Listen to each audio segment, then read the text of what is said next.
In my class in charge and all my dear friends, a very great morning to all of you. Very great morning. I am Dhruv from 9th standard. Today I am here for delivering a speech on the topic of electoral politics, which is related to our subject SST.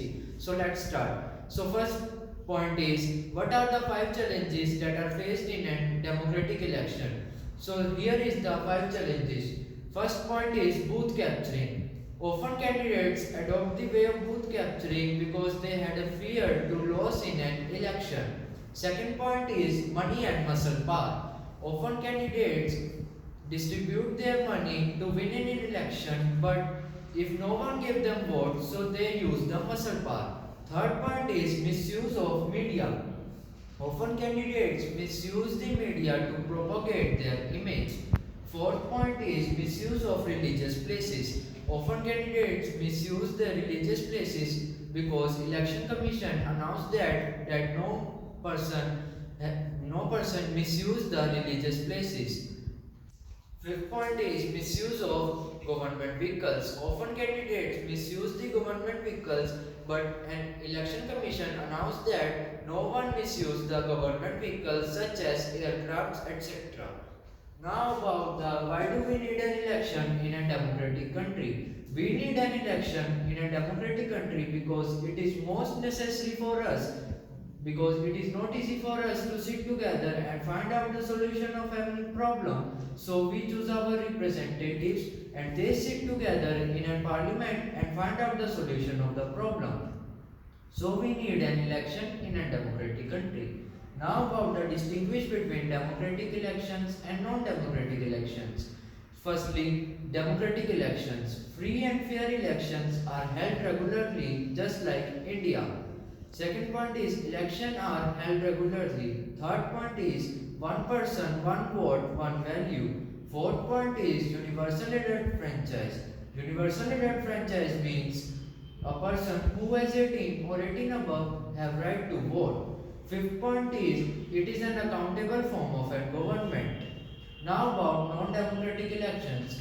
Free and fair elections are not held regularly just like Zimbabwe.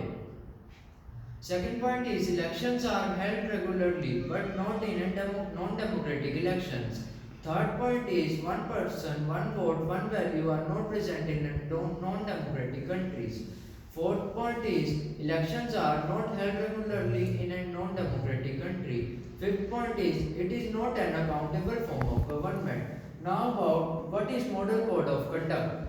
Model code of conduct means an election commission announced that the rules and regulations followed by the candidate is known as model code of conduct. First point is no one use the place of worship. Second point is no one use the government vehicles such as aircrafts.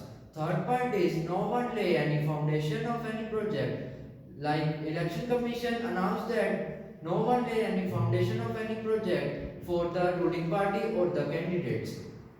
Now about the role of election commission. First point is announcement of dates. Election commission announced the dates after 6 or 5 months of an election that are conducted by an election commission. Second point is withdrawal of their names. Election commission withdrawal of their names who person have win the election. Third point is election campaign. Election commission announced that who person is elected in an election. Fourth point is election day. Election commission announced one day of an election day. Fifth point is counting day. Election commission announced one day of counting the votes. Now about why do we need an election in a democratic country, or is it true that we are sitting in parliament and the seats are reserved for a women? There are 33% seats are reserved for a women in parliament and legislative assembly, but at present there are 10% seats are present for the women in a parliament and 8% seats are reserved in a state legislative assembly. Because of the conservative thinking of the people, the old people do not send their women to in a parliament or in state legislative assembly to fight in an election. It is not good for them. Now about the is there education qualification is necessary for the candidates to win in an election? Yes, education qualification is necessary for the candidates to win in an election because they had a skill and the knowledge to find out the solution of a problem. They export and import the problems, and they also solve the problems to sit together in a parliament or a state legislative assembly. So it is good to have an education qualification in a democratic country. Now about the is there any ruling party to win an election? No, is not there ruling party to win an election in a democratic country because it is depend on their good deeds to find out the solution of any problem and on the person who gave them vote. So it is not good and not to chase them to win an election by the ruling party. Thank you and have a nice day.